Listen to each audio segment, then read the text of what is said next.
Bueno, Julio es máster en bioética y doctor por la Universidad Católica de Valencia, San Vicente Mártir. ¿Mm? Él es director del Instituto de Ciencias de la Vida, es director del Observatorio de Bioética y es director del máster de bioética de la Universidad Católica de Valencia. Es impresionante el trabajo que está haciendo el Observatorio de Bioética, ¿eh? Es impresionante. Cuando ellos me preguntan, ¿y tú? ¿Quiénes son los líderes de la bioética a nivel internacional? Yo, el Observatorio de Bioética, de hecho, los líderes de la bioética personalista en estos momentos es el Observatorio de Bioética en Europa, en Latinoamérica. Nosotros consultamos siempre con el Observatorio de Bioética. Bueno, él es también miembro del comité editorial de la revista Cuadernos de Bioética. Es importante mencionar que estas reuniones vienen siendo inspiradas por la revista de la Facultad de Teología Vegetal, la revista Catecumenio. Es una de las actividades que están haciendo, ¿no? En querer, digamos, difundir, ¿no? Y potenciar la revista de ustedes, de la Facultad. Adelante, pues. Bien. Bien, para empezar, no es correcto hablar de inteligencia artificial, ¿eh? Esta analogía que le damos a la computación, que no es más que una forma de computación, esta analogía que le damos con la inteligencia humana, llamándola inteligencia también artificial, pero inteligencia, conduce a errores. Es verdad que se parece mucho en cuanto a cosas que puede hacer, pero le falta lo más genuinamente humano, que es el libre albedrío. El libre albedrío, la capacidad de intuir, de conceder un componente ético a mis actitudes, a mis pensamientos, a mis resultados, el autodominio, la autopercepción, la relación, la comunión, el ansia de plenitud, la búsqueda de la verdad. Todo esto es típicamente humano. Y es típicamente humano porque somos también seres inteligentes. No solo inteligentes, somos seres espirituales, pero somos también seres inteligentes. Por lo tanto, concederle el calificativo de inteligencia a programas informáticos me parece que es un primer error que arrastramos todos, pero que debemos aclarar. En realidad estamos hablando de sofisticados procedimientos de computación, de manejo y procesamiento de datos. Estamos hablando de programas informáticos muy complejos, muy potentes, apoyados en ordenadores y procesadores muy potentes, cada vez más, ¿eh? Esto ha concedido a estos programas de computación la apariencia, un parecido, un sospechoso parecido con la forma de comportarse los humanos. Hasta hace poco, la inteligencia artificial la voy a llamar así, aunque no me gusta el término porque todo el mundo la llama así. La inteligencia artificial se limitaba a procedimientos computacionales. Lo que comentaba Alejandro, los navegadores, la gestión de datos, las búsquedas. Ya os veo, fantástico. Ya os veo, ya veo a la sala. Eso me encanta porque si no estoy hablando frente a mi pantalla y acabo un poco loco. Así veo que hay gente ahí al otro lado. Fantástico. Entonces, hasta ahora, hasta hace 3 años, prácticamente 3 años, en que la inteligencia artificial generativa ha pasado al libre uso de la gente, hasta hace 3 años, estos procesos computacionales complejos servían para hacer muchas cosas, actividades predictivas, búsquedas de datos, combinaciones de datos. Los partes meteorológicos se hacen con herramientas de inteligencia artificial desde hace mucho tiempo, ¿eh? Los manejos de datos, los cálculos estadísticos, etcétera. Hay los motores de los coches, funcionan con sofisticados programas informáticos que analizan un montón de datos y que permiten que vayamos en el vehículo, que volemos en un avión o que ahora estemos comunicados desde Lima a Valencia como si estuviéramos allí juntos. Ya me gustaría estar allí con vosotros. Bien, el problema surge cuando hace 3 años estos programas sofisticados de procesamiento de datos resulta que se comportan, aprenden a comportarse como comunicativamente lo hacen los humanos. Es capaz de escucharnos y de contestarnos. Es capaz de tener en cuenta lo que le decimos, analizar lo que le decimos y darnos una respuesta. No piensa, pero estos programas tienen la capacidad de acceder a una velocidad de vértigo a una infinidad de datos. Entonces, hacen cálculos estadísticos. Estos programas funcionan formulando cálculos estadísticos y entonces analizan cada palabra de las que tú dices y consultan en miles de millones de datos con qué frecuencia esas palabras aparecen junto a otras palabras y va componiendo secuencias de respuesta que se basan solamente en factores estadísticos de aparición. Así que primera cosa que quiero comentaros sobre la inteligencia artificial. El motor de la inteligencia artificial, el núcleo de los programas, de los algoritmos que se llaman así, los algoritmos de la inteligencia artificial, es un diseño estadístico de frecuencias. No es casual la respuesta que te da un programa de inteligencia artificial. La respuesta que te da es la que más frecuentemente se ha dado a una pregunta como la que tú has hecho.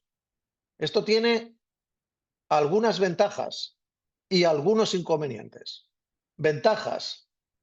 Sabes con rapidez cuál es la respuesta más probable a la pregunta que tú has hecho, porque el programa te da con una velocidad de vértigo cuál es la respuesta que más se ha dado, cuál es la contestación, cuál es su feedback, el feedback de la aplicación al planteamiento que tú haces, basándose en el que estadísticamente más frecuentemente se ha producido. Esto es una cosa, por lo tanto tenemos respuestas muy rápidas.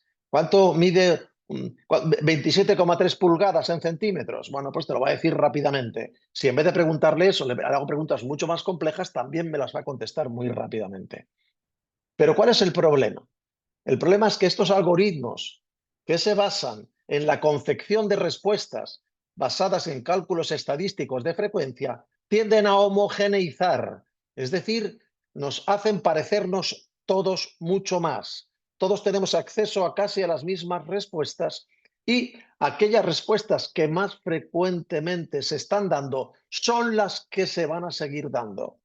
Esto es muy peligroso porque es una manera de dirigir también el pensamiento, la cultura, la información a la que tenemos acceso. Es muy peligroso, como diré más adelante. Creer en la inteligencia artificial, como creen muchos de nuestros alumnos y muchos adultos, es un peligro enorme, enorme. Porque la inteligencia artificial, estos programas informáticos, tienen riesgos de cometer errores, riesgos de sufrir manipulaciones, sesgos, como después diré. Bien, aquí tenéis, esto es un poco como introducción. Os quiero decir que la inteligencia artificial es una herramienta, no es el demonio. La inteligencia artificial no es el demonio, es una herramienta. Pero yo siempre pongo el ejemplo del cuchillo jamonero. Sabéis que en España tenemos buen jamón. No sé si lo sabéis, creo que sí, ¿no? Y cuando llega algún jamón español por allí, os alegráis. Bueno, pues para comernos el jamón, y más si es un jamón de jabugo, hay una herramienta muy interesante que se llama cuchillo jamonero. El cuchillo jamonero es un cuchillo muy largo y muy fino, que tiene un filo muy cortante.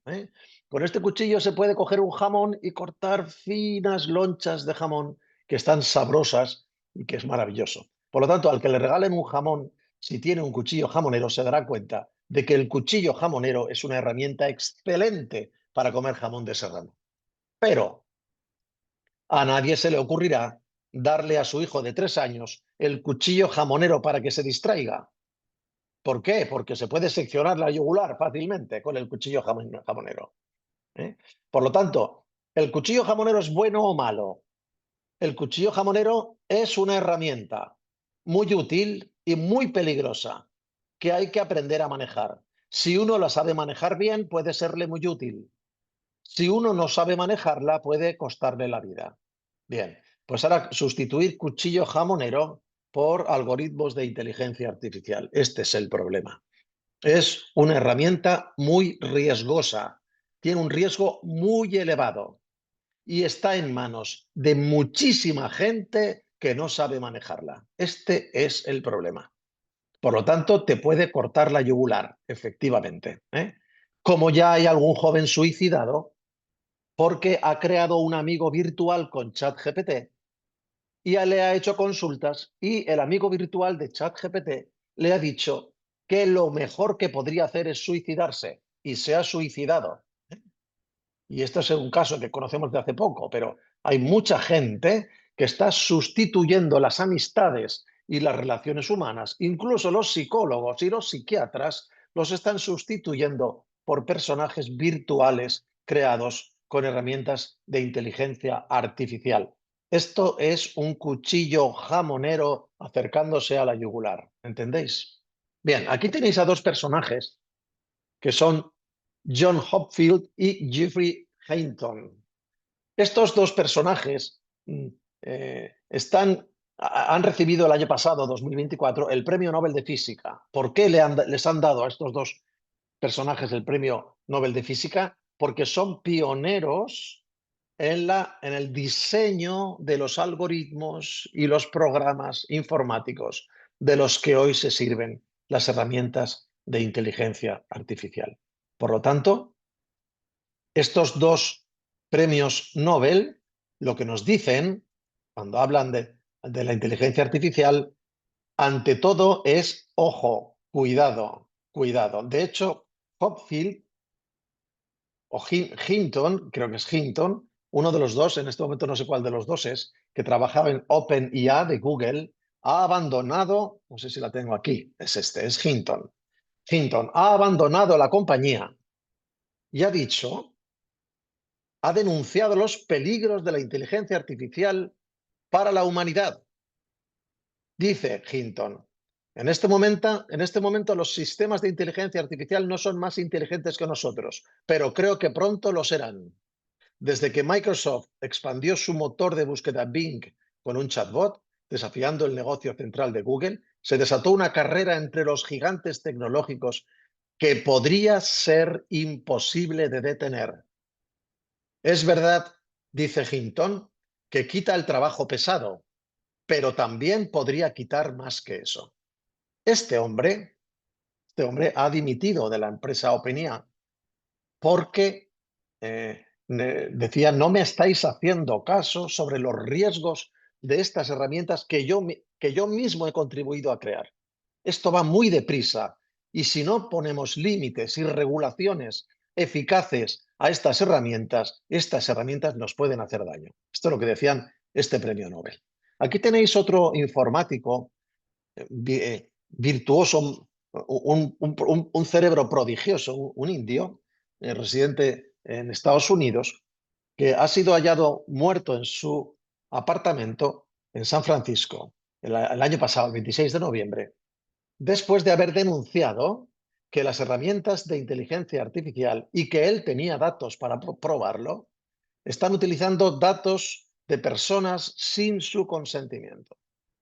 Esta infracción de los derechos de autor hacia OpenAI, que es una de las herramientas más comunes o gestor de ChatGPT y otras herramientas de inteligencia artificial, al poco tiempo de hacer estas declaraciones, no solamente alertó de que se están utilizando datos sin el consentimiento de los propietarios, sino que además disponía de pruebas. A los pocos días de decir esto, apareció muerto en su domicilio.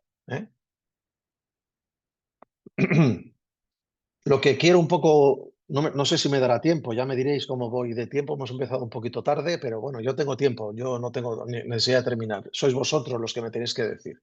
Este es un poco el índice que yo me gustaría desarrollar un poco corriendo, porque Adelante. Tiene tiempo, sí, no se preocupe. Sí, sí, vale, adelante. ya me dirás. Muy bien. Entonces, ¿qué es la inteligencia artificial? ¿Qué tipos hay de inteligencia artificial? ¿Qué es la inteligencia artificial emocional? Atentos a esto, porque hay gente que dice, no, pero es que la inteligencia artificial no experimenta emociones como los humanos. Un momento, un momento. Están aprendiendo a simular las emociones humanas también, ¿eh? Y después vamos a hablar primero de los riesgos y después de las posibilidades.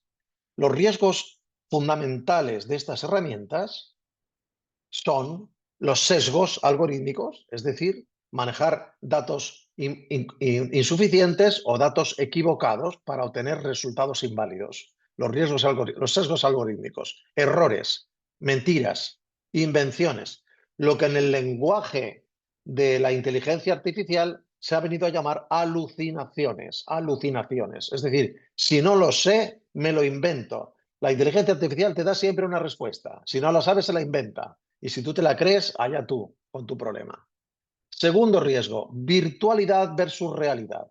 Estamos creando mundos virtuales. Hay un cirujano muy famoso internacionalmente que se llama Cavadas, que es un gran cirujano con mucho prestigio porque reconstruye miembros seccionados, arregla rostros destruidos por explosiones.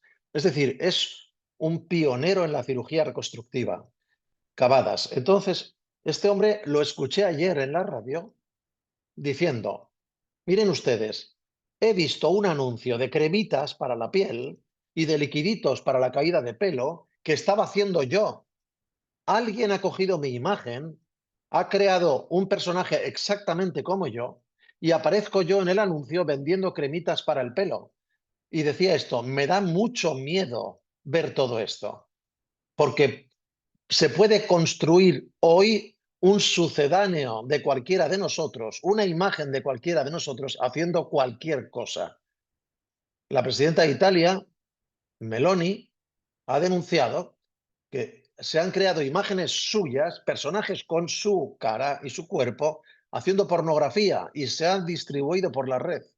Y no es muy difícil de distinguir cuando un personaje virtual que hemos creado artificialmente es eso, un personaje virtual, y no es el personaje original. Por lo tanto, la progresión de las herramientas de inteligencia artificial están permitiendo, mucho antes de lo que pensábamos, crear mundos virtuales que son, atentos, indistinguibles del mundo real. Esto es peligrosísimo. Es muy peligroso para un adulto, pero es mucho más peligroso para un niño. Otro problema que tenemos muy serio es la atrofia.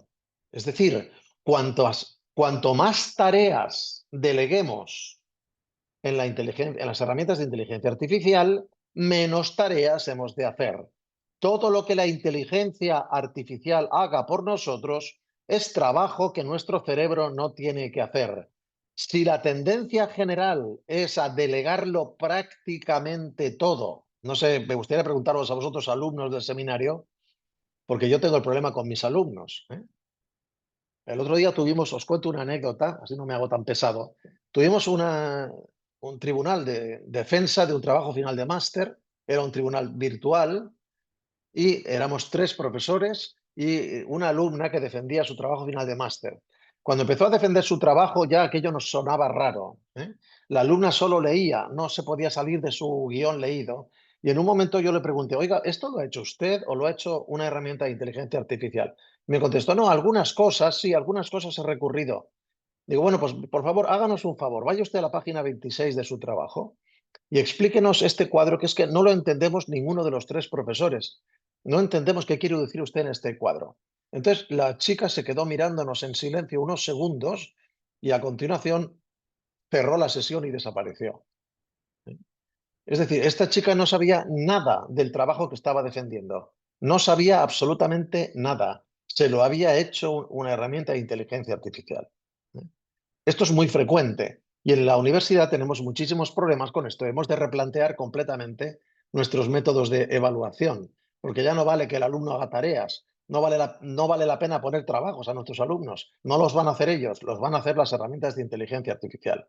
Y además no somos capaces hoy por hoy de detectar cuando una tarea, un trabajo, un escrito está hecho con inteligencia artificial o lo has hecho tú. No hay manera de detectarlo. Por lo tanto, hemos de replantearnos también nuestros sistemas de evaluación. La atrofia que estas herramientas van a provocar ineludiblemente en nuestros alumnos, en nuestros niños, que van a dejar de ejercitar sus cerebros porque alguien lo hace por ellos. 4, la dependencia.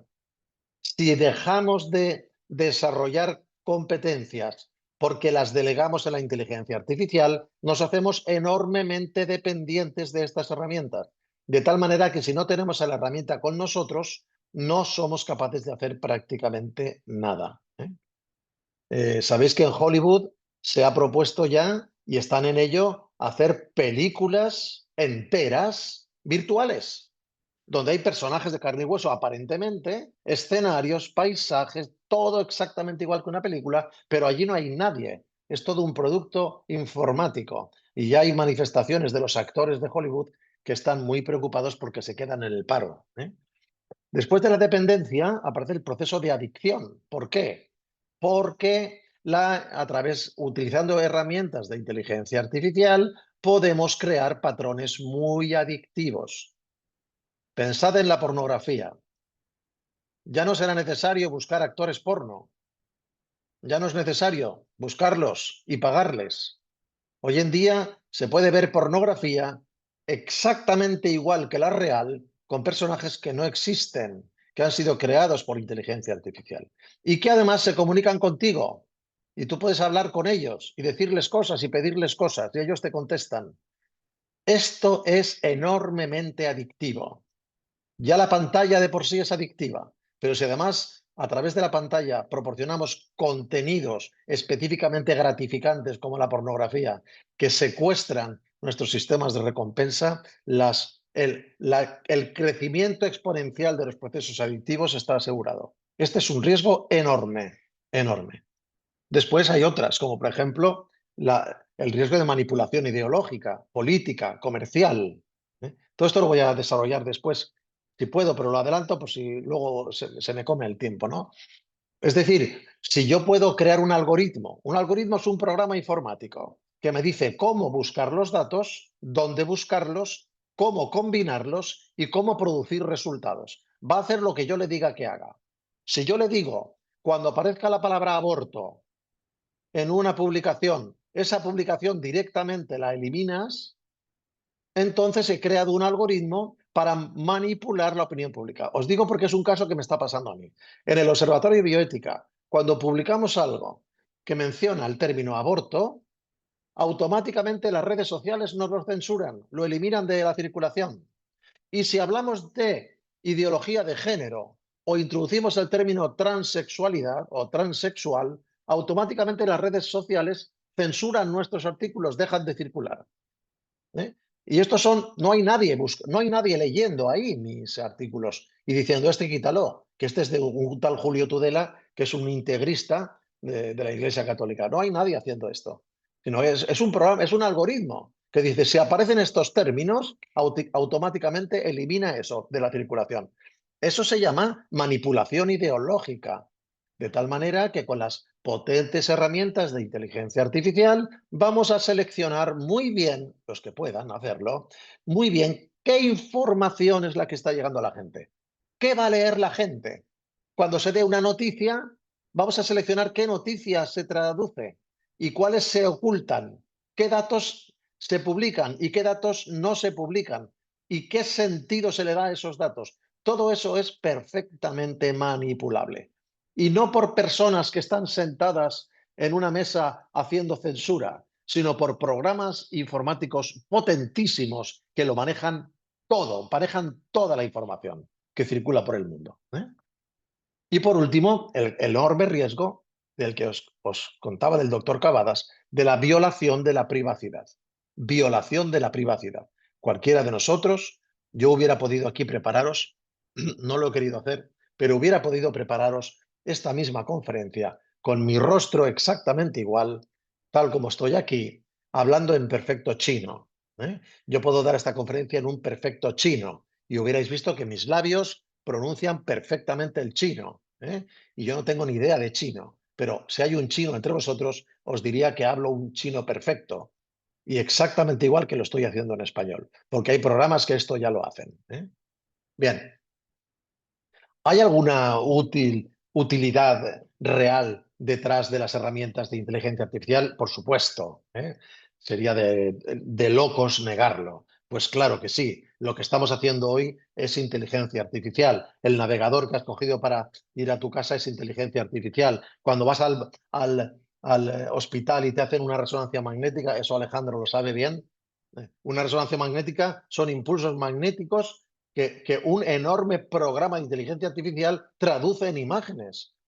Y para saber qué ha pasado, qué hay ahí dentro, este resonador magnético lo único que recibe son impulsos magnéticos. Tiene que haber una enorme inteligencia artificial que traduzca esos impulsos magnéticos en formas, en volúmenes, en composiciones, en sustancias, que es lo que vemos en una resonancia magnética. Por favor, claro que la inteligencia artificial tiene aplicaciones positivas, sobre todo en la medicina, en la investigación. Hoy en día se pueden, gracias a la inteligencia artificial, podemos sintetizar moléculas, podemos sintetizar proteínas, podemos descifrar el funcionamiento de determinados genes de nuestro genoma, de nuestra genética y detectar errores y diseñar reparaciones. Hay tantísimas cosas que podemos hacer con inteligencia artificial que sería una locura negarlo, pero es un cuchillo jamonero. Bien. ¿Cómo definiríamos a la inteligencia artificial? Bien, pues es un entorno informático, no es nada más que un entorno informático, que tiene algunas características. Puede percibir, no solamente percibe tu voz, no solamente percibe la información que le transmites con tu teclado, es que percibe tu rostro, es que puede leer tus labios y es que puede interpretar tus emociones. Es decir, las herramientas de inteligencia artificial más desarrolladas tienen su cámara aquí encima del ordenador y la cámara está viendo no solo lo que dices y escuchando lo que dices y viendo el movimiento de tus labios, sino que está también interpretando tus gestos. Y por tus gestos está interpretando cuál es tu tono emocional. Y va a preparar una respuesta adecuada a tu tono emocional. No tiene emociones la inteligencia artificial, pero aprende a interpretar las emociones y a emitir respuestas que simulan respuestas emocionales. Ahora os lo explicaré. Por lo tanto, puede reconocer el entorno y reaccionar en consecuencia. Puede tomar datos del entorno, computarlos, combinarlos y elaborar respuestas que respondan a estos datos. Puede planificar, resolver problemas, puede aprender, atentos, porque este es un siguiente paso en la inteligencia artificial, es que pueden aprender.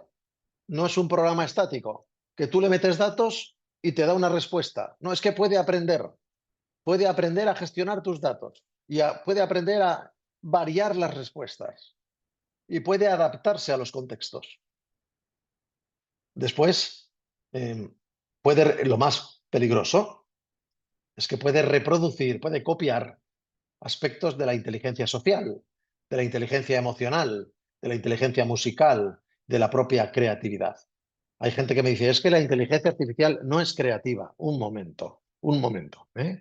Un momento que una inteligencia artificial te puede componer una sinfonía. Y te puede componer una sinfonía que no es copia de ninguna sinfonía y a la vez es copia de todas. O sea, puede crear un cocido de todo lo que se ha publicado en música, combinarlo de una manera creativa y ofrecerte una sinfonía nueva. Esto lo puede hacer la inteligencia artificial. Y estamos atentos en pañales de la inteligencia artificial, porque en la puerta tenemos los ordenadores cuánticos.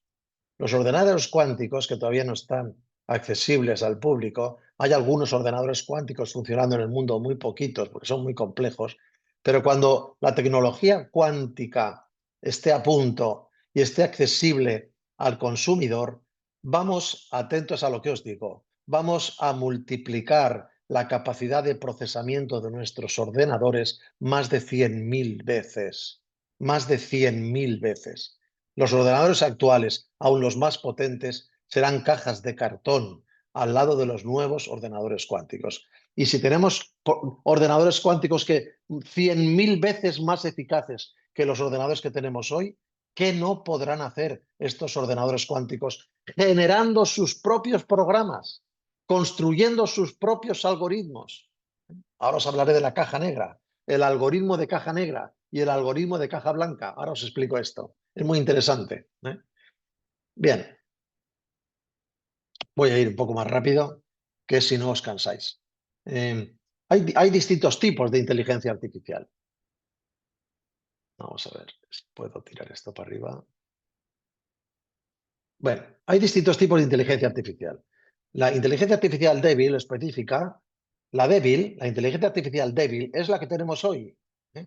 Todo esto que os he contado hoy que se puede hacer, crear personajes virtuales, imitar, etcétera, esto no deja de ser una inteligencia artificial débil. Estamos en pañales, esto es el comienzo, ¿eh? Por lo tanto, crea tareas acotadas por los algoritmos y es bastante limitada en el sentido de que maneja datos existentes en Internet, los combina y ofrece respuestas. El siguiente paso evolutivo de la inteligencia artificial será la inteligencia artificial fuerte o general. Esto es lo que están ya eh, eh, prometiendo algunos informáticos y algunas empresas que están dedicadas a esto. La inteligencia artificial general será capaz de imitar de tal manera el comportamiento humano que no lo vamos a poder distinguir. Es decir, vamos a crear inteligencias artificiales que no solamente van a imitar perfectamente el comportamiento humano, sino que lo van a hacer con una capacidad de procesamiento infinitamente mayor. Claro que no serán humanas, no serán libres, no tendrán conciencia, no están dotadas de espíritu, no tienen sed de verdad. Todo esto no lo tienen, pero son capaces de imitarlo, imitan los comportamientos, ¿eh?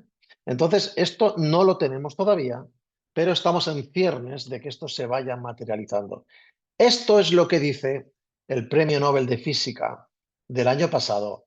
Por favor, es necesario, esto lo dijo esta semana también, lo volví a decir esta semana pasada, publicado en un periódico, dijo, es necesario que nos sentemos a poner límites, a regular, hay que poner un entorno ético en el desarrollo de estas herramientas, si no nos van a pasar por encima. El crecimiento es tan rápido, la sofisticación es tan enorme que los cambios se producen a una velocidad de vértigo, mucho más deprisa de lo que somos capaces de controlar. ¿De acuerdo? Por lo tanto, si un sistema de defensa de un país termina siendo regulado por un sistema de estos, estamos todos en riesgo. ¿Entendéis? Si las finanzas internacionales están reguladas por herramientas de inteligencia artificial, estamos todos en riesgo. Es decir, esto se está extendiendo mucho más rápidamente de lo que somos capaces de controlar. Y el último paso sería la superinteligencia, que no solamente imitaría a la inteligencia humana, sino que la superaría ampliamente, muy superior a la inteligencia humana, ¿eh? Este es el sueño de los transhumanistas, de los posthumanistas, que conocemos en bioética. Estas personas que quieren superar al ser humano, llegar a conseguir algo suprahumano, ¿eh? Eh, con una naturaleza diferente, con una capacidad racional distinta, algo que no es el humano y que sometería al humano. El posthumano acabaría sometiendo al humano, ¿eh? Por lo tanto, esto, al ser una inteligencia, esta superinteligencia, al ser una inteligencia superior a la nuestra, los seres humanos no estaríamos en condiciones de entenderla, no la entenderíamos y nos sometería. Bien, yo espero estar muerto para entonces.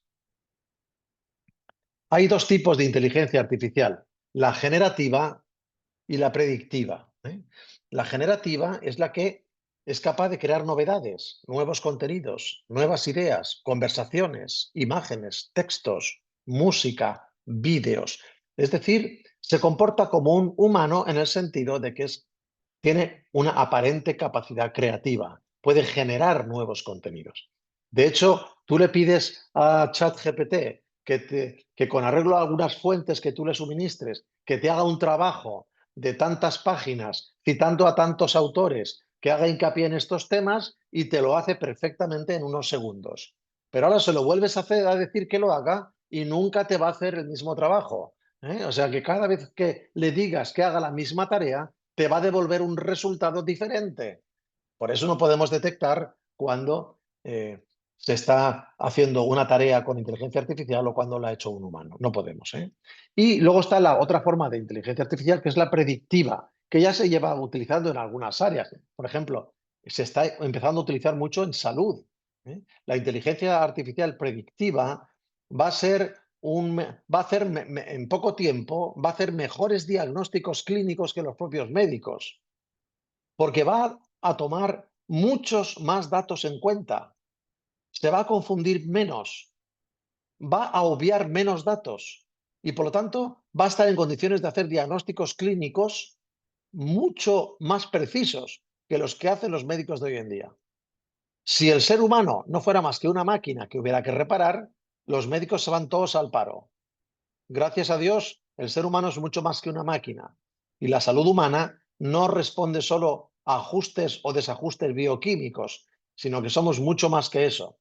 Y como nuestra dimensión espiritual escapa a los algoritmos, gracias a Dios, los buenos médicos, aquellos que atienden la dimensión espiritual de sus pacientes, seguirán teniendo trabajo. Pero es inteligencia artificial predictiva los pronósticos meteorológicos, que tanto se equivocan, por lo menos aquí en España. Mirad, mañana celebramos el año de la terrible tragedia de la Dana, aquí en Valencia, ¿eh? Terrible, terrible. Mañana celebramos un año. Está todo el mundo echándose las culpas. O sea, aquí anda todo el mundo buscando qué cabeza cortar. ¿Quién tuvo la culpa de esto? ¿Eh? Y se acusan unos a otros. Es terrible. Bueno, pues el problema es que nuestros sistemas de predicción meteorológica fallaron estrepitosamente, ¿no? Programas diseñados en Estados Unidos, en Europa, etcétera, y todas las predicciones con miles de millones de datos combinados por programas de inteligencia artificial se equivocaron y nadie pudo prever lo que iba a pasar. Pero no os preocupéis, porque mejorarán y cada vez se van a equivocar menos. O mejor dicho, preocuparos mucho. Porque cuando ya no se equivoquen, entonces ya no contarán con nosotros. Bien, ¿qué es el chat GPT? El chat GPT. Bueno, pues esta Generative Pre-trained Transformer, transformador preentrenado y generativo, es un programa, comercial basado en algoritmos de inteligencia artificial que reproduce la comunicación humana. Entonces tú le preguntas y él te contesta. Tú le planteas y él te responde. Y puedes hacerte un amigo con ChatGPT o tienes una biblioteca con ChatGPT o un sábelo-todo. En realidad es un sábelo-todo que le puedes preguntar cualquier cosa y te contesta. Y además, si no la sabe, se la inventa. ¿Qué pocas veces ChatGPT te contesta diciendo no conozco la respuesta a esa pregunta? Nunca hace eso. Está programado para nunca hacer eso, ¿eh? Ahora he perdido, he vuelto ha vuelto a la imagen. Bien, aquí tenéis la... Sí, sí, ya está. Está bien. Y aquí tenéis la inteligencia emocional artificial, o la inteligencia emocional, o la inteligencia artificial afectiva, ¿eh? Hay programas ya, hay, por ejemplo, incluso Microsoft está diseñando ya programas que pueden identificar las emociones. Entonces, cuando tú hables con tu personaje virtual de inteligencia artificial, no solamente le vas a transmitir secuencias de palabras o frases o texto, sino que vas a hablar con él. Y él, por el tono de tu voz, va a saber en qué estado emocional estás. Y entonces va a preparar una respuesta que pueda seducirte mejor según tu estado emocional. ¿De acuerdo? Esto es lo que ha pasado un poco con este joven que se ha suicidado. Un joven depresivo que lanzaba mensajes depresivos a una herramienta de inteligencia artificial que se ha mimetizado de tal manera con él que le ha dicho, en tu estado lo mejor que puedes hacer es suicidarte, ¿eh? Y así lo hizo. Bien, pues entonces aquí tenéis otra herramienta, Smart Eye Company, uno de los que la he comentado antes, que detecta estados cognitivos y emocionales humanos complejos y matizados. Por lo tanto, va a adecuar la respuesta a tu estado emocional, ¿eh? Yo tengo una compañera de trabajo que preocupantemente me comentó el otro día, ya no hablo con mi marido. Digo, ¿y qué ha pasado? Dice, pues que se ha hecho un amigo con inteligencia artificial y todo lo habla con él. Dice que le escucha siempre, lo entiende perfectamente, lo sabe todo, le pregunta todo, tiene conversaciones eternas porque todo se lo responde. Entonces, ya no me pregunta nada a mí, ya no me dice nada. Y me lo comentaba como una curiosidad. Fíjate, mi marido, que está todo el día con su amigo virtual. Digo, hombre, yo me preocuparía con tu marido, ¿eh? Y también me preocuparía por ti. Esto se le está dando un tono de normalidad que es muy preocupante. Bien. Aquí tenéis una de las últimas cosas que hemos publicado en el observatorio. Lo tenéis colgado en nuestro observatorio. El Darwin Monkey. El Darwin Monkey, los chinos han creado un superordenador, también le llaman Wukong los chinos, un ordenador que, a diferencia de los ordenadores al uso hasta ahora, no son chips que manejan lenguaje binario. Sabéis que la informática funciona con ceros y unos, lenguaje binario, pero no hay paso, no hay señal, uno hay señal. Y combinando nos y sis es como se compone toda la información informática. Bueno, pues estos chinos han decidido crear un procesador que funciona como un cerebro humano o un cerebro de mamífero. Es decir, con neuronas. Son redes de neuronas o de neuronas informáticas que se comunican al modo de nodos neuronales cerebrales de los mamíferos. Entonces, este cerebro informático, que no es un cerebro biológico, es un computador que imita la conectividad de nuestro cerebro, dicen que ya lo hacen funcionar como el cerebro de un mono. Es decir, han igualado la capacidad intelectual que tiene un mono. Y por eso le han llamado el Darwin Monkey. Este es el primer paso. Cuando esto se vaya depurando, van a generar procesadores, neuroprocesadores o procesadores que comparten la arquitectura de las conexiones de nuestras neuronas, con lo cual el salto cualitativo en el procesamiento de datos va a ser enorme. Bueno, mucho peligro con los chinos, porque además los chinos que están muy espabilados para todo este tipo de cosas, tienen a la vez muy poco control ético. A los chinos les importan bastante poco los problemas éticos. Si una cosa se puede hacer, que se haga. ¿eh? Y después nosotros la importamos. Es un riesgo enorme. Bien, el DeepSeek, lo que se ha llamado, se habría llamar el DeepSeek. Bien, es este problema de búsqueda profunda, pero nos metemos en lo que os decía antes, en los algoritmos de caja negra.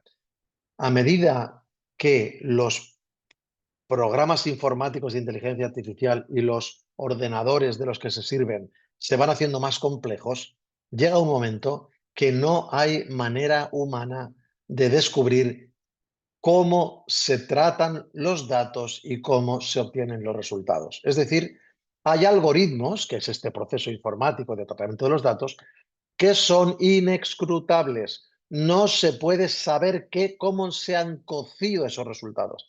Estos se llaman algoritmos de caja negra. Algoritmos de caja negra. Es decir, no podemos penetrarlos para detectar si hay sesgos, si hay errores, si hay una manipulación deliberada del tratamiento de los datos, etcétera.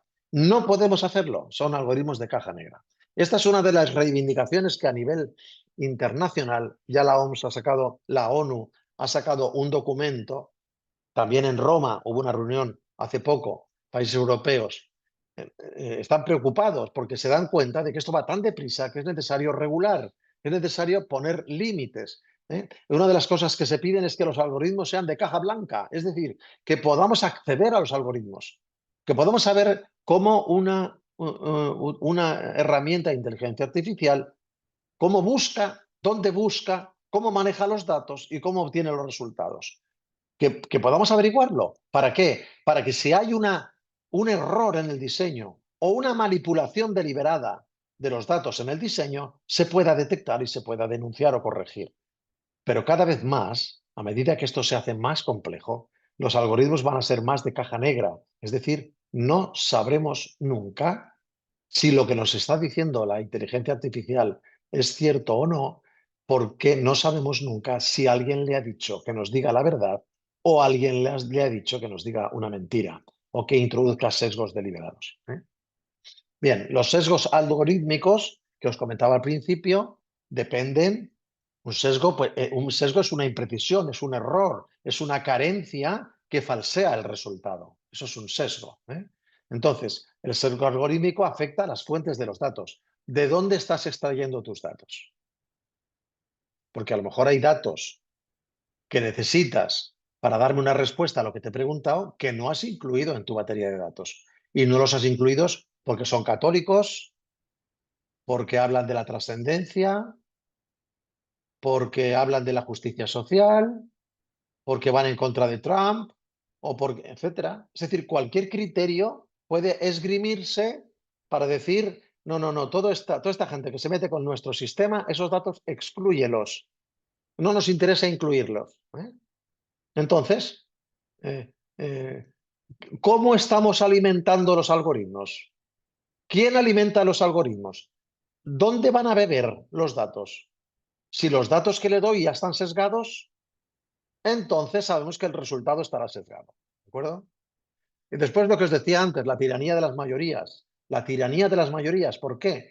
Porque el algoritmo de inteligencia artificial se fundamenta en el predominio de frecuencias, como os he explicado antes. Esto los informáticos lo explican muy bien, ¿eh?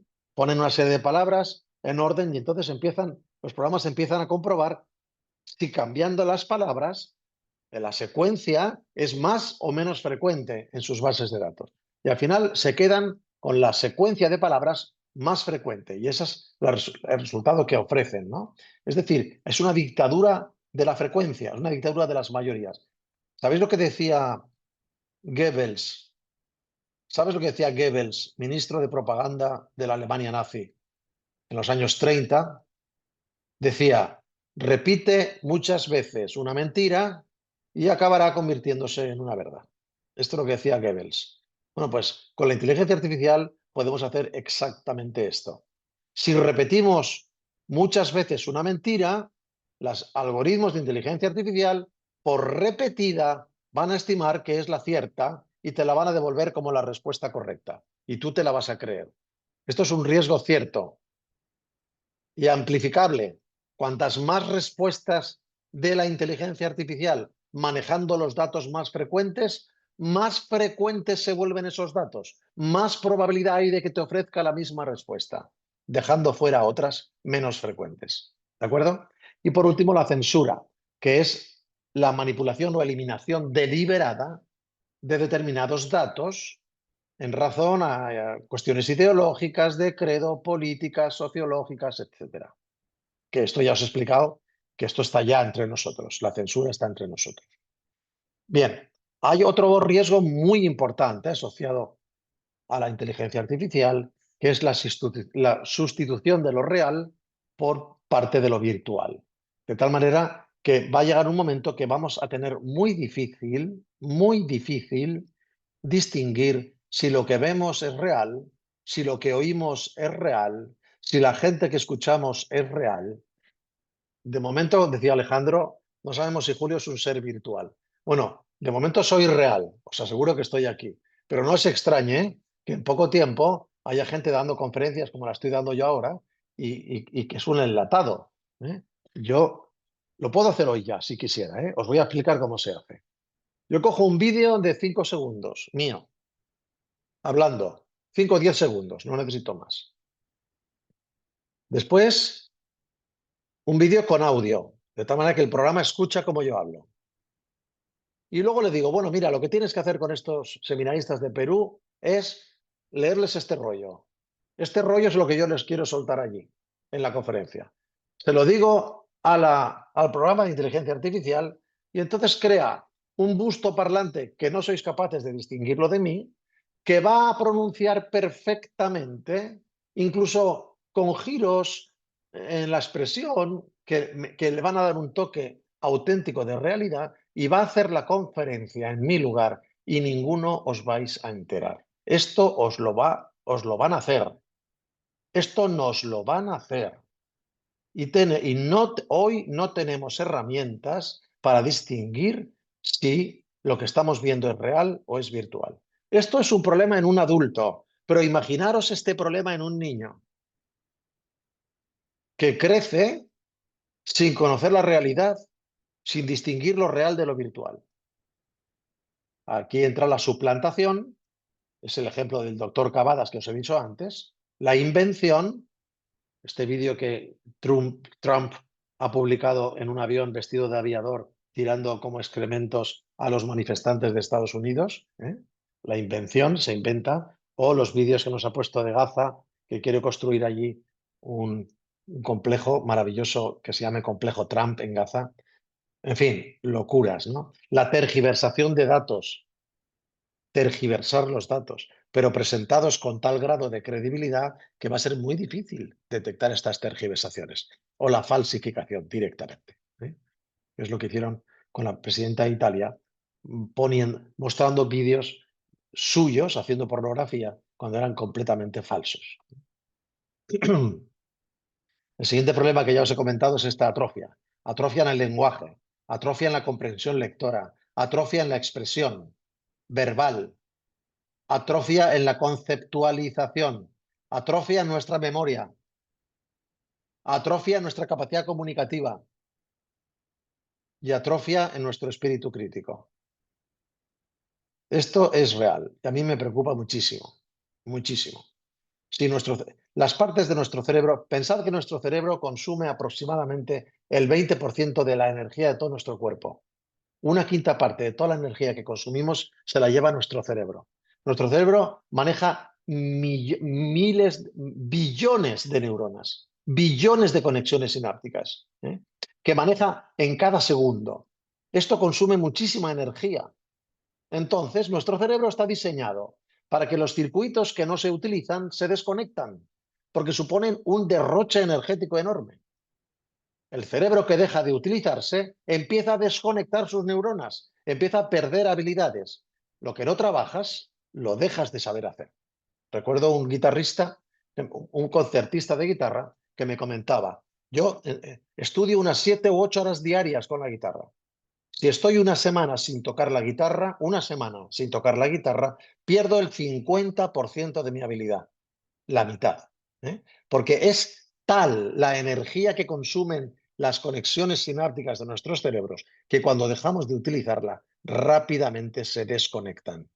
Este es el riesgo que se esconde detrás de este mayordomo que va a hacerlo todo por nosotros. Si nuestros cerebros dejan de pensar, nuestros cerebros se van a atontar enormemente, se van a atrofiar. Bien, la palabra que publica como palabra del año del diccionario Oxford, estos ingleses tienen cosas muy curiosas, y la Universidad de Oxford publica todos los años una palabra que define como la palabra del año. Es la palabra pues, que ha tenido más eco social, más polémica, lo que sea, ¿no? Un año me acuerdo que fue la posverdad. Posverdad fue la palabra del año. Bien, pues The Guardian publica esto. La palabra del año 2024, ¿sabéis cuál es? Brain rot. Brain rot. Es como podredumbre cerebral. Esta es la palabra del año del diccionario Oxford 2024. Podredumbre cerebral. Deterioro en la capacidad mental e intelectual de una persona como resultado del consumo excesivo de material, especialmente en línea, considerado trivial o poco desafiante. Podredumbre cerebral. A esto conduce relegar todas las capacidades intelectuales en herramientas de inteligencia artificial. Y tenéis este neurocientífico, Ian McGilchrist, que acaba de hacer esta semana en un medio de difusión, acaba de hacer estas declaraciones. Él es neurocientífico y psiquiatra y habla de las diferencias funcionales del cerebro humano en sus hemisferios derecho e izquierdo.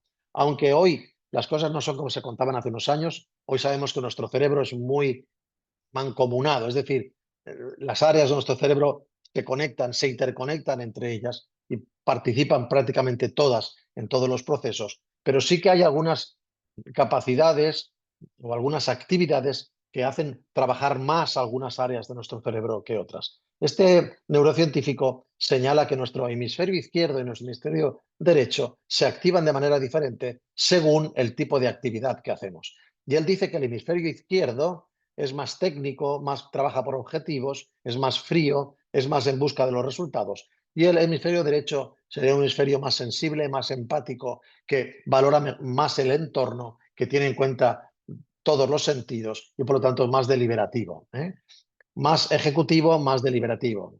No es exactamente así del todo, pero sí que hay un predominio de estas dos funciones. Bien, pues dice este neurocientífico que esta parte más deliberativa de nuestro cerebro, la que nos permite sopesar, comparar, meditar, posponer, valorar las consecuencias, tener en cuenta las consecuencias de nuestros actos sobre los demás, etcétera. Esta parte más artística, más trascendente, digamos, de nuestro cerebro, es la que principalmente se atrofia con el uso de la inteligencia artificial. Sin embargo, potencia más bien al hemisferio izquierdo, que es más ejecutivo, más en búsqueda del resultado, ¿eh? Por lo tanto, dice, la inteligencia artificial no podrá ayudarnos nunca en los objetivos de la comprensión profunda de las cosas. Al revés, nos hace procesar, acceder a mucha información y obtener resultados, pero dificulta en nosotros la comprensión profunda de las cosas. Por lo tanto, disminuye también nuestra capacidad creativa, que reside mayoritariamente en nuestro hemisferio derecho, ¿eh? Así que disminución de la creatividad, atrofia y dificultad para la comprensión profunda de los asuntos, de las cosas. Aquí tenéis otro riesgo. Este es un artículo científico publicado en 2022 que dice, entre otras cosas, viene a decir que el abuso de pantallas provoca déficits cognitivos y desórdenes cognitivos muy importantes, ¿eh? Por lo tanto, de pantallas, solo el uso de pantallas. Ahí estamos hablando de plantarte frente a una pantalla de internet, estamos hablando de engancharte a las redes sociales un montón de horas al día. Es decir, ya solamente la relación que los humanos tenemos con las pantallas son muy hipnóticas. Las pantallas tienen la capacidad de secuestrar nuestra atención mucho más que cualquier otra actividad humana. ¿Y esto por qué? Porque nuestro cerebro da prioridad a las novedades. Es decir, nuestro cerebro está diseñado genéticamente para conectarse, para crear nuevas redes de conexión. Nuestro cerebro es ávido de novedades. Las novedades estimulan nuevas conexiones y por lo tanto nuestro cerebro prestará atención y nos gratificará siempre que recibamos información novedosa, porque eso implica que va a conectar nuevas neuronas. Bien, pues os digo que una pantalla puede ofrecer a nuestro cerebro más novedades por unidad de tiempo que ninguna otra actividad humana. Ninguna otra actividad humana. Y esa capacidad de secuestrar nuestro cerebro a base de novedades es lo que la hace enormemente magnética. A la vez que secuestra nuestro cerebro y hace que nuestro cerebro preste toda su atención al contenido de la pantalla, lo desconecta del resto de estímulos. Y aquí es donde viene el problema. Atención canalizada en una sola dirección y desconexión con el resto de estímulos. Y esto acaba provocando los déficits en el neurodesarrollo que dicen estos autores. Otros problemas asociados a la extensión indiscriminada, incontrolada de la inteligencia artificial es la dependencia, como os he dicho antes. Al final la necesitaremos para todo. La adicción ya no es una manía, ¿eh? Una adicción no es un viciete. Una adicción no es una mala costumbre. Una adicción es un trastorno psiquiátrico. Muy importante, ¿eh? Muy importante esto. Cuando hablamos de que una persona es adicta a pornografía, no estamos diciendo que es que tiene un viciete sucio, ¿eh? Que tiene una mala costumbre, que ha adoptado una mala costumbre. Si decimos que una persona es adicta a pornografía, estamos diciendo que es un enfermo psiquiátrico y por lo tanto hay que tratarlo como un paciente psiquiátrico. Un adicto no puede dejar su adicción cuando quiere. Ha perdido el control de sus actos. Esto es una de las características de la adicción. Entonces, cuando entramos en el campo de la adicción, estamos hablando del trastorno psiquiátrico.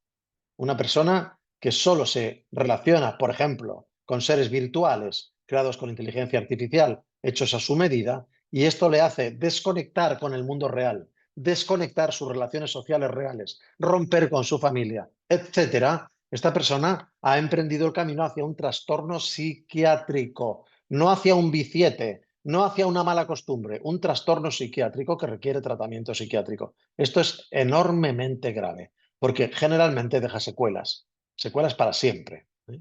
Hay que evitar siempre llegar a este punto. Una cosa es un abuso, pero cuando el abuso implica pérdida de control, estamos entrando en el terreno de la adicción. Bien, además, a través de las herramientas de inteligencia artificial, podemos manipular ideológicamente, políticamente, comercialmente. Vosotros sabéis que si tenéis una conversación con un compañero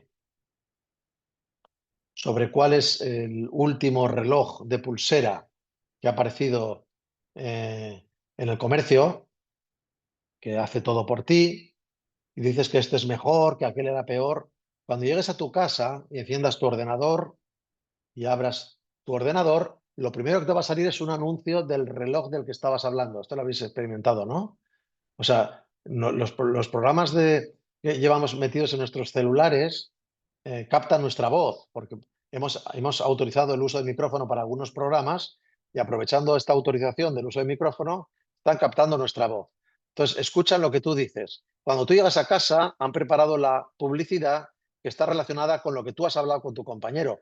Y algunos que somos cándidos decimos, uy, fíjate qué casualidad. Justamente hoy he estado hablando con un compañero sobre este tipo de reloj. Llego a casa y justo me encuentro Oye, qué casualidad, la propaganda del reloj. ¿Eh? O sea, esta manipulación comercial, en este caso, también se puede hacer a nivel ideológico, ¿eh? Estamos espiados, estamos escuchados y la información que se nos ofrece no es información aleatoria, es información dirigida, es información que pretende modificar nuestros hábitos, ¿eh? Y sobre esto hay mucho escrito, pero sabemos que hay campañas electorales que se han ganado con manipulaciones a través de Internet, manipulaciones a través de Internet que han modificado el voto de tanta gente, ¿no? Y por último, la violación de la privacidad. No sé cómo voy de tiempo, son 6:30 ya, voy a ir terminando, Alejandro. Y adelante, todavía tiene 15 minutos si desea. Vale, Y luego estupendo, daremos un espacio si alguien quiere preguntar algo de unos estupendo. Pues 15. voy a terminar con el tono verde de esperanza, ¿eh? Porque sirve para algo la inteligencia artificial. Después de todo lo que os estoy diciendo, dan ganas de tirar el ordenador al contenedor, ¿eh? Algunos compañeros lo han hecho, ¿eh? Eh, ayer volvimos de la convivencia de inicio de curso. No sé si la habéis tenido ya. No os quiero hacer un spoiler. No sé si la habéis tenido ya. Pero bueno, sabéis que va un poco se tocan estos temas también.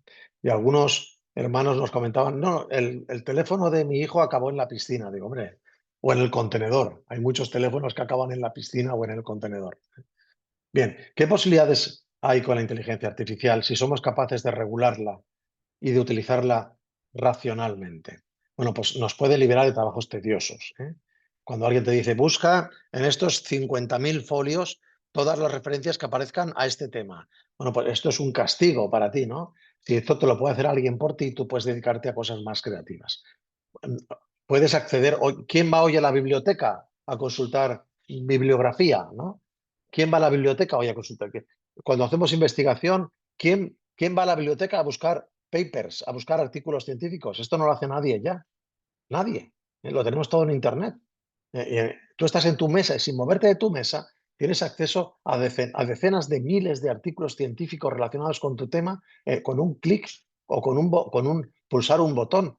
Por lo tanto, este acceso potenciado a la información ha mejorado muchísimo el compartir la información, ha potenciado muchísimo la investigación científica, etcétera. Esto es un valor que hay que reconocer. Luego, la capacidad de gestionar datos.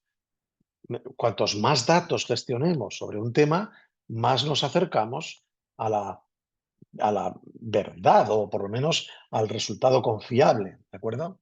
La creación de modelos en biología, en genética, en medicina. Hoy podemos crear ADNs sintéticos en un ordenador y ver cómo se comportan si yo hago esto con él, si yo le meto esta sustancia, si yo quito este gen, si yo quito este nucleótido y lo sustituyo por este otro, cómo se va a comportar el ADN. Todos estos modelos nos pueden ayudar a curar cosas que hasta hace poco eran incurables. Por lo tanto, en el campo de la medicina clínica se abren muchísimas esperanzas con cosas que hasta ahora desconocíamos, que no podíamos tratar y que hoy en día, gracias a estas herramientas, se están diseñando incluso nuevas moléculas de fármacos. El trabajo en farmacología, la síntesis química de moléculas es complicadísima, es muy compleja, requiere mucho tiempo, mucha inversión. Modificar moléculas, probarlas, ver cuáles son sus efectos, con qué efectos secundarios se ven acompañados, y ahora vamos a hacer otra prueba. Esto, hacerlo como lo hacemos hasta ahora, es complicadísimo, pero ahora, gracias a la inteligencia artificial, se podrán crear moléculas virtuales y diseñar procedimientos mucho más rápidamente y llegar al final de nuestras investigaciones mucho antes para obtener medios curativos, ¿no? La manipulación instrumental sofisticada, la robótica, de esto Alejandro sabe más que yo, que es cirujano. Pero sabéis que hoy tenemos el Da Vinci, que es un cirujano cibernético, ¿eh? Está el paciente tumbado en su camilla, se le acerca el cirujano cibernético, que es una máquina, y el cirujano de verdad está metido en una cabina, lejos, ¿no? Y con monitores, y está dirigiendo este cirujano electrónico. Pero es que este cirujano electrónico tiene una precisión impresionante. No le tiembla la mano, su bisturí no se desvía, ve perfectamente dónde tiene que hacer la incisión, dónde tiene, etcétera. O sea que las posibilidades de la inteligencia artificial en este campo son enormes, ¿de acuerdo? Y lo que os decía antes, es decir, a medida que se vayan perfeccionando los sistemas de diagnóstico clínico, una máquina de inteligencia artificial sabrá mucho antes y con más precisión qué es lo que te pasa, cuál es el origen de tu dolor de muelas, que tu dentista. ¿eh? O le introduciremos los datos de un TAC o de una resonancia o de una radiografía. Ya hay programas informáticos entrenados para interpretar radiografías. Entonces, lo que hoy un radiólogo tiene que coger la radiografía, la mira a través de la luz y dice, yo creo que aquí hay una fisura, y llega el otro radiólogo y dice, no, yo creo que eso no es una fisura, yo creo que eso es una vena que pasa por ahí, eso no es una fisura. Y luego llega otro radiólogo y dice, bueno, pero es que aquí hay una cosa que tú no has visto. Esto que hacemos hoy, las interpretaciones subjetivas, todo esto pasará a la historia, porque meteremos esa radiografía en una herramienta de inteligencia artificial que ha visto miles de millones de radiografías y por lo tanto va a interpretar con una precisión escandalosa lo que tiene esa radiografía, mucho mejor que lo haga un técnico. Así que eso todavía no lo tenemos a un nivel de fiabilidad suficiente como para sustituir a un técnico, pero lo vamos a tener en poco tiempo, porque esto está evolucionando a una velocidad impresionante. En uno de los cursos que nos dieron en la universidad sobre este tema, vino a hablarnos una científica que está trabajando en la Universidad Politécnica en Valencia, que están diseñando una herramienta de inteligencia artificial para procesado de imágenes y nos dicen que ya funciona, ya está funcionando mucho mejor que las personas que interpretan esas imágenes. Son más rápidos y se equivocan mucho menos. Por último, lo que os he comentado antes sobre edición genética. Además, en educación tienen algunas aplicaciones, pero yo soy muy cauto con introducir la inteligencia artificial en educación, precisamente por el problema de la atrofia. Todo trabajo que le quitemos a profesores y alumnos va a generar atrofia. Algunas cosas sí que nos pueden resultar útiles. Por ejemplo, liberarnos de trabajos tediosos o repetitivos, potenciar el acceso a la información, gestionar los datos. Sí, en esto podemos avanzar, pero en otras cosas no. Los riesgos son muy grandes. Aquí tenéis un gráfico que han publicado algunas universidades aquí en España y que tenéis hasta 6 puntos, 6 aplicaciones de las herramientas de inteligencia artificial en el ámbito educativo. Así no las veis aquí, pero yo las he ampliado para que las podáis ver. Una es creación de vídeos multilingües con avatares. ¿Esto es verdaderamente útil? Pues mira, permitidme deciros que no lo sé. Más bien pienso que no.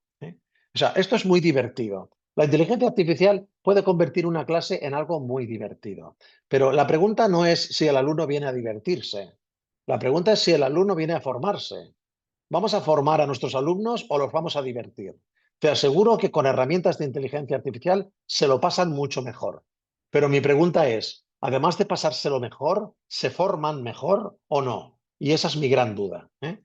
Apoyo al profesorado para el análisis y diseño de la asignatura, que ya no tendrá que estudiar, sino que le dirá, diséñame el programa, diséñame el material, diséñame las presentaciones, ponme exámenes y corrígemelos. Todo lo hace la inteligencia artificial, ¿eh? Bien. Aprendizaje adaptativo, es decir, adaptar programas de enseñanza en función del rendimiento de cada estudiante. Esto puede resultar interesante, de tal manera que según los resultados de cada estudiante, los programas de inteligencia artificial van a modificar los contenidos de los programas y los materiales para mejorar aquello en lo que el estudiante va retrasado. Esto puede ser muy interesante si se hace bien, ¿eh?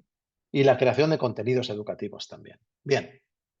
Y un compañero de la facultad, que es informático, técnico informático, nos hacía esta pregunta.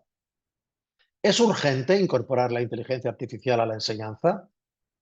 A ver, profesores del Redentoris Mater.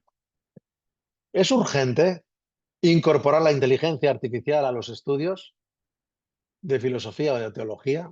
Bueno, pues aquí os pongo algunos precedentes de Thomas Edison o de Benjamin Darrow o de Lyndon Johnson, que cuando siempre tras cada nuevo avance hay una especie de fascinación por el avance, ¿eh? Tenemos tendencia los humanos a fascinarnos por las novedades. Esto no lo digo yo, esto lo decía San Pablo. ¿Recordáis a San Pablo que en una cita dice, algunos andan muy preocupados por el prurito de oír novedades? El prurito de oír novedades. La novedad es muy seductora, ¿eh? Y tenemos una tendencia a aplaudir las novedades simplemente porque son novedosas. Esto es un gran error. Hay tantas novedades que son verdaderos retrocesos, ¿no?, para todos nosotros. Bueno, pues es verdad que aquí en estas tres frases vemos este efecto, es el efecto entusiasta ante la novedad, que luego se demuestra que no era cierto, este entusiasmo, era injustificado, ¿eh? En fin, Enrique nos comentaba, no es urgente incorporar la inteligencia artificial.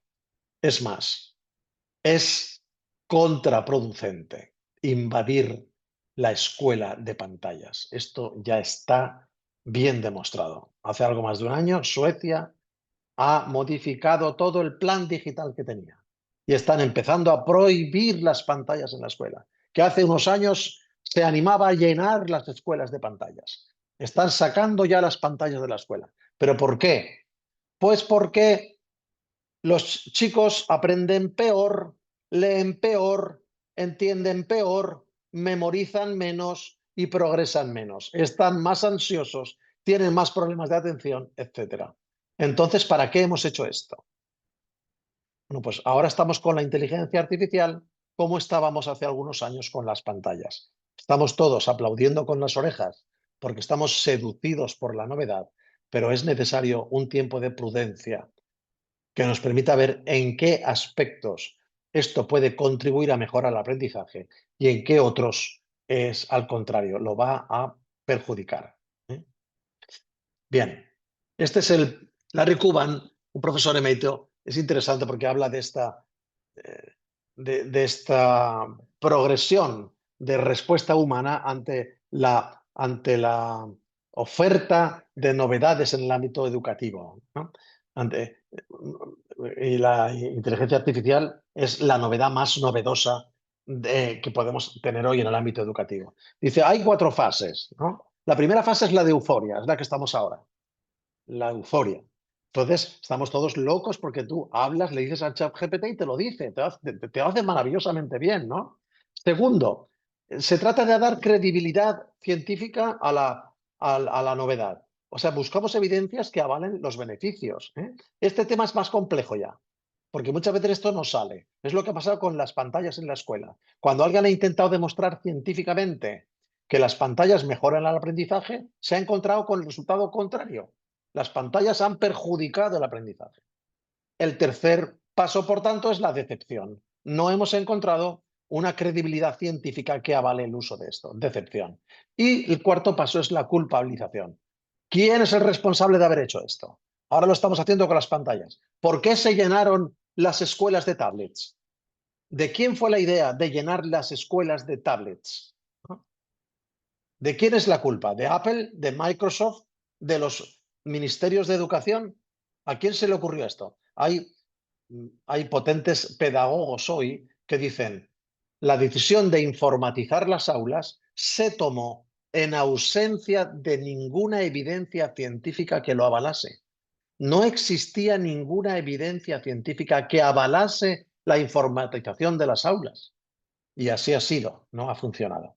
Entonces, acabaremos en esta fase de culpabilización y diremos, ¿por qué nadie en 2025 reguló la inteligencia artificial? ¿Por qué nadie limitó su extensión y canalizó su uso? Y hoy en día nos encontramos con esta devastación. Puede ser que llegue el momento. Aquí tenéis a... ¿cómo se llama? No veo el nombre aquí. Esta se llama Catherine Lecuyer. Perfecto. Catherine Lecuyer es una eminente pedagoga, un referente hoy en la pedagogía mundial y que habla de los tecnomitos. No me da tiempo a entretenerme ya, estoy fuera de tiempo, pero ella es muy crítica con la tecnificación de la escuela. Dice que efectivamente a lo que contribuye es a la atrofia y por lo tanto a la pérdida de adquisición de capacidades. Es muy terrible esto, es muy preocupante. Bien, ella lo explica por qué los tecnomitos 1, 2, 3, 4, es decir, tecnomitos que se demuestran después fallidos. Esta es Estefanía Giannini, subdirectora general de Educación de la UNESCO, que nos ha dicho atentos, atentos, atentos. No todo lo nuevo es bueno. No todo lo novedoso es mejor. Por lo tanto, atentos. Limitemos el uso de esta inteligencia a ciertas tareas. Atentos que no sustituyan al maestro, etcétera. Tenemos enfoques equilibrados, etcétera.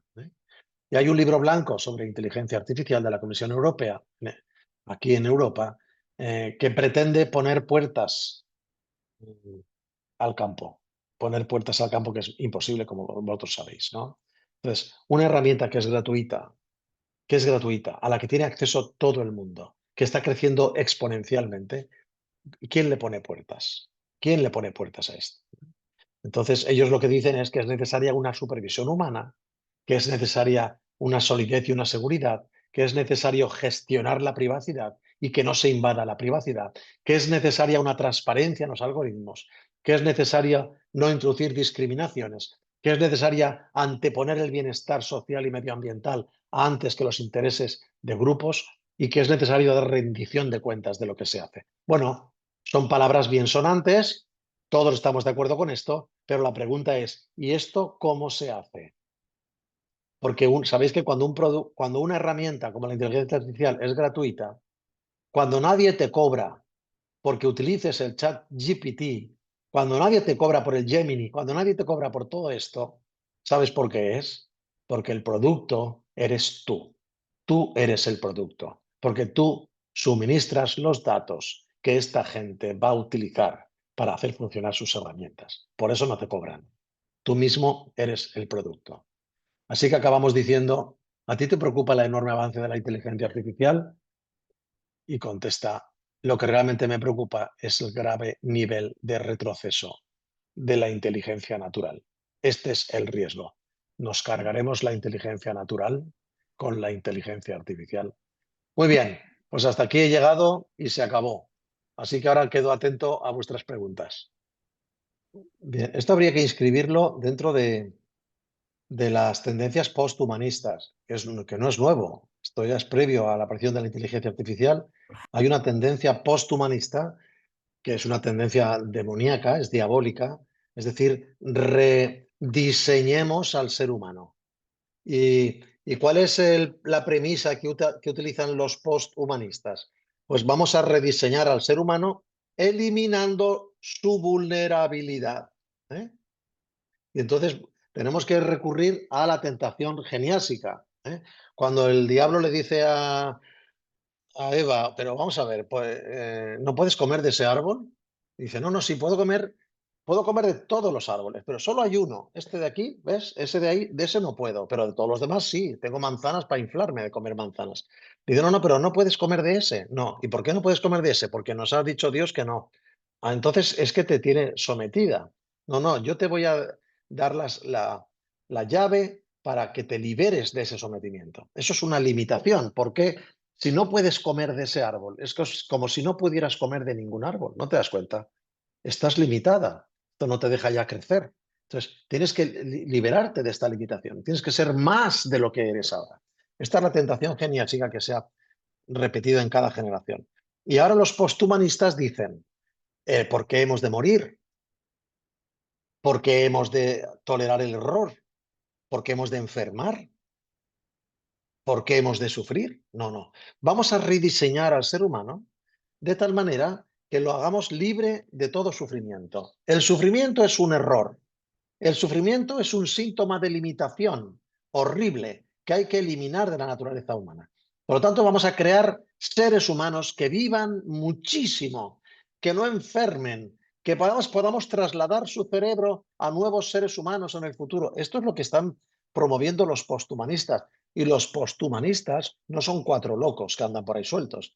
Hay miles y miles de millones de dólares que se están invirtiendo en Silicon Valley, en Estados Unidos, haciendo investigaciones posthumanistas y diseñando chips que vamos a meter en los cerebros y que van a dotar a nuestros cerebros de una suprainteligencia. O sea, sobre esto se está trabajando. Ahora, la pregunta era, ¿nos extinguirán los posthumanos? Cuando yo os hablaba de la superinteligencia, que es el tercer paso, os he dicho, la inteligencia artificial que tenemos ahora es la simple, la básica, es la pobre. Vamos a ir a una inteligencia artificial que llaman general. Inteligencia artificial general es el segundo paso. Esa ya va a ser la pera, o sea, esa va a controlarlo todo. Pero es que además hablan de una superinteligencia, que esa someterá al humano, lo someterá. Entonces, ¿qué pasará con el ser humano como criatura de Dios cuando el propio ser humano haya creado un leviatán que lo someta? Pues que tendremos que volver al relato geniásico. O sea, eh, nadie puede... Esta batalla hay que librarla, pero esta batalla está vencida.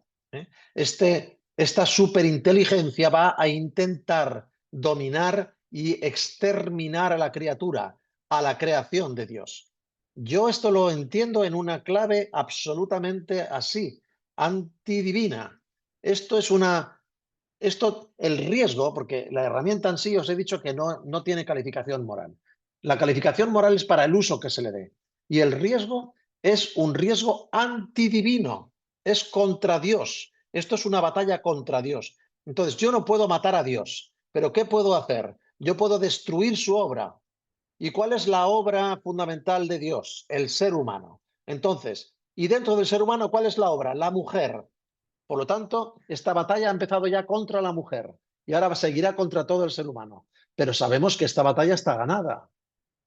O sea, no hay que caer en la desesperanza. ¿Y qué pasará cuando aparezca la superinteligencia? Que Dios seguirá siendo Dios y que Jesucristo habrá resucitado igualmente y que existe la posibilidad. Ahora, eso sí, para un pequeño resto. Quedará un pequeño resto que vivirá de esta libertad de los hijos de Dios. Y habrá una mayoría de población que estará sometida e instrumentalizada por las superinteligencias, como lo hoy están de los poderes fácticos, de los gobiernos dictadores, etcétera, etcétera. Y como en el tiempo de Jesús lo estaban con los romanos. Es decir, la opresión, fruto de esta mentira, que quiere destruir la obra de Dios. La opresión contra el hombre se ha dado en todas las épocas. La nueva forma de opresión que se nos viene encima es la opresión cibernética, de la cual también seremos liberados y salvados, como lo hemos sido de otras opresiones. Pero el intento de opresión se dará, sin duda. Muchas gracias, profesor. Nada, creo que le damos un fuertísimo aplauso. Agradecemos la intervención.